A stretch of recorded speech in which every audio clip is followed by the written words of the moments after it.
Egész biztos, hogy ő volt? Szakállat növesztett és le volt robbanva, de biztos, hogy Maddox volt. Ha itt van Maddox, akkor már Salazar se lehet messze. Gyorsnak kell lennünk. Igen, intézem. Isten hozott Alamóban. Oké, szóval, van itt egy vasrács, ami nagyon nehéznek tűnik. Egy csigával simán leszedjük. Kell pár eszköz a téglák kiszedéséhez. Használhatnánk kézi légkalapácsot. Légkalapácsot?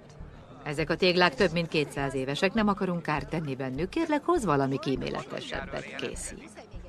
Jó van, ha ezt este csináljuk, akkor is valahogy meg kell szabadulnunk az őröktől.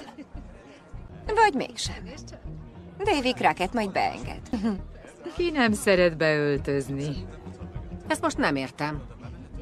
Újra eljátsz és pénteken. Ha jól emlékszem a csatára, kint kezdődött, így üres lesz az udvar. Oké. Megnézem.